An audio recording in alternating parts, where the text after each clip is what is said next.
Selamat berjumpa kembali dalam layanan audio Sahabat Seperjalanan. Hari ini adalah hari Sabtu 25 Oktober 2025.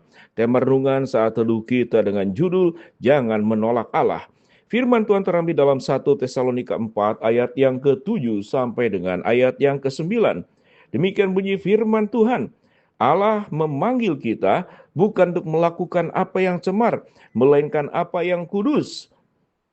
Karena itu, siapa yang menolak ini, bukanlah ia menolak manusia, melainkan menolak Allah, yang telah memberikan juga rohnya yang kudus kepada kamu. Tentang kasih persaudaraan, tidak perlu dituliskan kepada kamu, karena kamu sendiri telah belajar kasih, mengasihi dari Allah. Mari kita berdoa. Bapa yang di dalam surga, kami ingin belajar untuk hidup senantiasa mengikuti petunjuk Allah dan tidak menolak Allah. Dalam nama Tuhan Yesus kami berdoa, amin. Shalom sahabat seperjalanannya dikasihi Tuhan, jangan menolak Allah. Mungkin kalimat ini rasanya kita berkata, aku tidak pernah menolak Allah, kapan aku menolak Allah?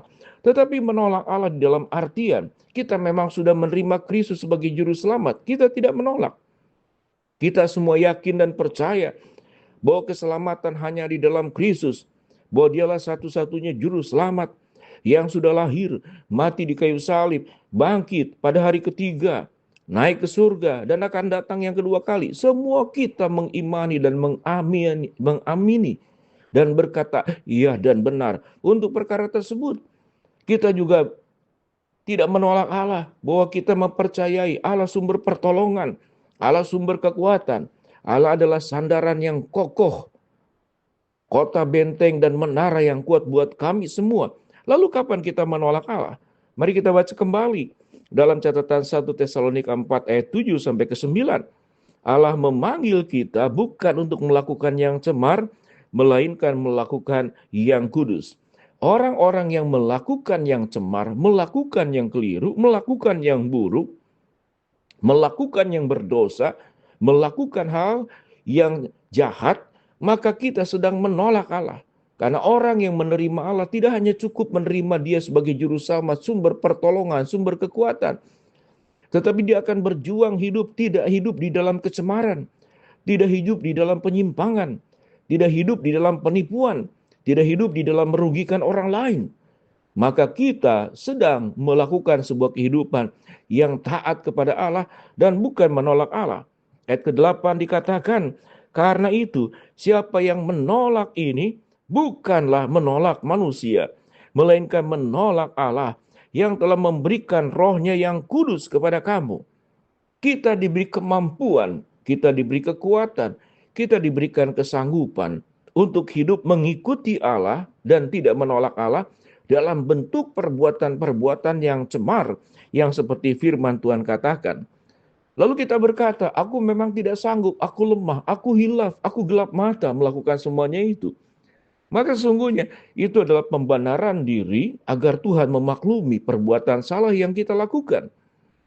Kita sudah diberikan oleh Tuhan di dalam ayat ke-8 bahwa Tuhan sudah memberikan rohnya yang kudus kepada kamu.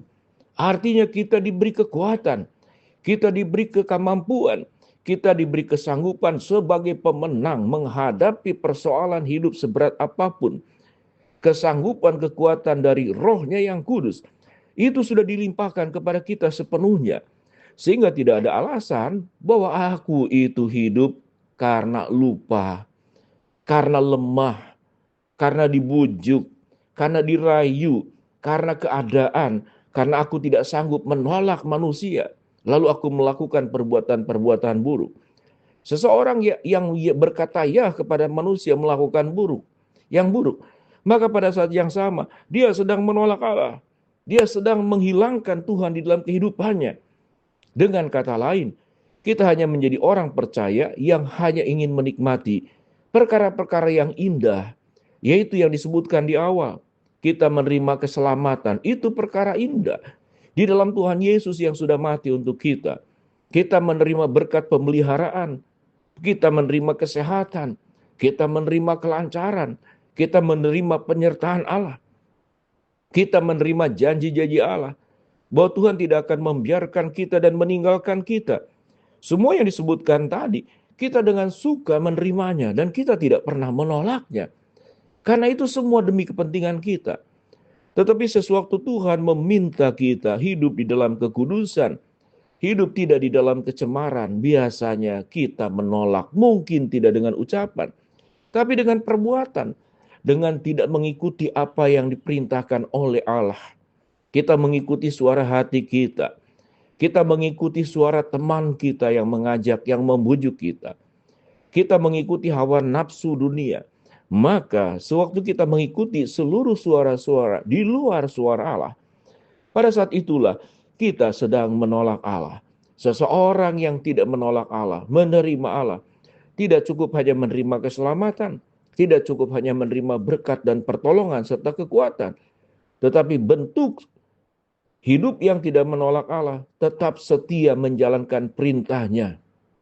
Bahkan untuk hal-hal yang menurut kita tidak suka, tapi itu Tuhan perintahkan, kita melakukannya. Salah satu contoh sederhana, Tuhan memanggil kita untuk menguduskan hari Sabat, beribadah pada hari Minggu yang sudah ditentukan, disepakati secara menyeluruh, dan itu perintah firman Tuhan. Lalu kita banyak alasan untuk tidak ibadah. Banyak alasan untuk tidak punya waktu berdoa. Banyak alasan untuk tidak mau membaca Alkitab. Berseteduh karena sibuk. Waktu tidak cukup. Mengapa kalau untuk kehidupan kita berkata waktu tidak cukup. Tetapi sewaktu untuk hubungan kita dengan Tuhan, lalu kita berkata waktu kita tidak cukup. Tapi untuk kepentingan kita selalu punya waktu yang banyak. Kita ada waktu me time. Kita ada waktu untuk hang out. Kita ada waktu buat jalan-jalan. Kita banyak waktu untuk melakukan kesibukan, hobi. Tetapi sewaktu kita dipanggil oleh Allah, membangun relasi yang dekat dengan Allah, mendengarkan suara Tuhan, kita berkata kita tidak ada waktu. Maka kita ada banyak alibi, alasan, sebagai bentuk sesungguhnya kita tidak siap dipimpin oleh Tuhan. Kita sedang menolak Allah dalam perbuatan-perbuatan nyata kepada kita. Sewaktu Tuhan mengingatkan kita, melihat ada orang yang perlu dibantu, kita sangat berat hati, berat tangan untuk membantunya. Tetapi sewaktu kita ingin menyalurkan hobi kita bisa membeli, kita bisa menabung untuk mewujudkan apa yang kita inginkan. Mungkin membeli barang mewah, mungkin mencari kuliner yang enak sekalipun mahal, mungkin membeli alat-alat untuk hobi kita memperjuangkannya. Dan kita tidak berkata kita tidak punya uang. Tapi sewaktu kita diminta oleh Tuhan, digerakkan oleh Tuhan, Roh Kudus berbicara, inilah waktunya engkau untuk menolong orang lain yang sedang membutuhkan, dan dia ada di depan matamu. Engkau dengan berat hati, engkau dengan berat tangan, engkau dengan berat kaki untuk melangkah, untuk menolong. Maka sikap seperti demikian sebagai contoh saja dari sedemikian banyak contoh. Kita sedang menolak Allah.